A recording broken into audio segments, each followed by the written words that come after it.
आई अब दो back to back हम आपके सामने इंटरेस्टिंग डेवलपमेंट लेकर आ रहे हैं। एक तो चीन में कोरोना पाबंदियों की डील की खबरों से ग्लोबल कमोडिटी बाजार में जबरदस्त एक्शन हुआ है, और दूसरा आ रहा है अमेरिका में बर्फीला तूफान। दोनों एक दूसरे से कुछ हद तक जुड़ी हुई खबरें हैं, क्योंकि दोनों ही खबरों की वजह से कमोडिटी बाजार में एक्शन जबरदस्त है। पहले आइए ग्लोबल कमोडिटी बाजार पर एक्शन जो चाइना की वजह से वो समझ लिया जाए नेहा से। नेहा बताइए।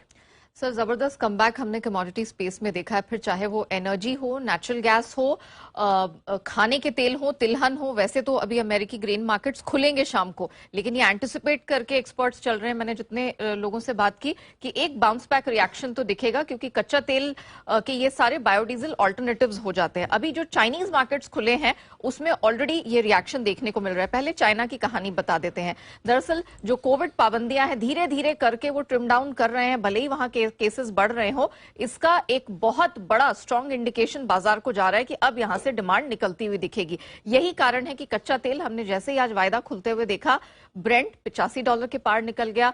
WTI क्रूड ने भी इस पर रिएक्ट किया, $81 के करीब ये भी ट्रेड कर रहा है। 3-3 हफ्ते के हाइस पे दोनों बेंचमार्क हैं। सिर्फ यही नहीं, शंघाई में जितने भी बेस मेटल्स है कल मजबूती लेके बंद हुए, और आज भी 2 से 3 हफ्ते के हाइस पर ही ट्रेड हो रहा है।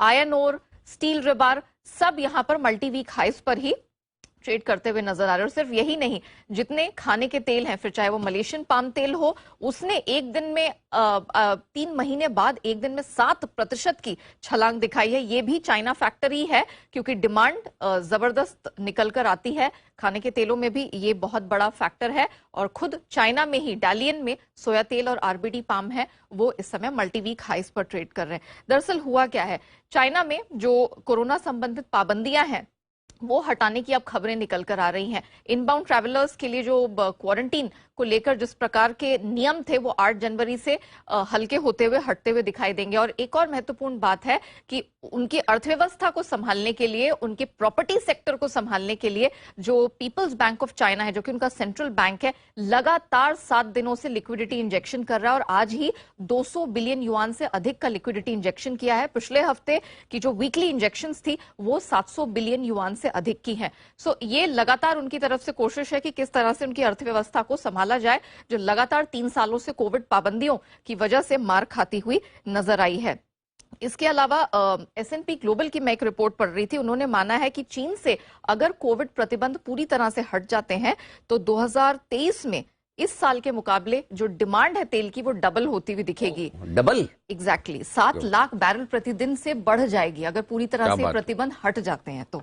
और अब आते हैं अमेरिका वाले फैक्टर पर। अमेरिका में वैसे तो ये सीजनल फैक्टर है, जो पोलर ब्लास्ट होता है, आर्कटिक ब्लास्ट होता है, उसकी वजह से इस तरह की स्थिति उत्पन्न होती है। लेकिन बयान अब ये आ रहे हैं कि ये स्थिति थोड़ा ज्यादा बिगड़ती हुई दिखी है, और यही कारण है कि हमने देखा व्हाइट हाउस की तरफ से भी स्टेटमेंट आया है कि राष्ट्रपति बाइडेन है, उन्होंने यहां पर इमरजेंसी सपोर्ट देने की भी बात कही है।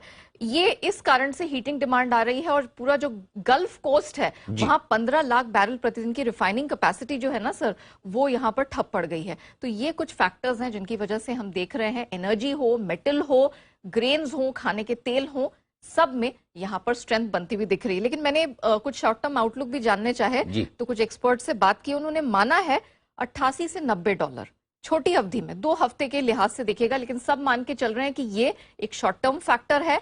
$90 का बेस केस यहाँ बनता हुआ कच्चे तेल में दिख रहा है। यही बात दीप हम सुबह कर रहे थे कि कच्चे तेल में अब गिरावट वापस होना थोड़ा सा मुश्किल है शायद। तो फिर जैसा नेहा बता रही है, $75 से $90, ये $15 की रेंज में कच्चा तेल अब टाइम पास करेगा। बहुत ज्यादा नीचे भी नहीं आएगा, बहुत ज्यादा बढ़े भी ना।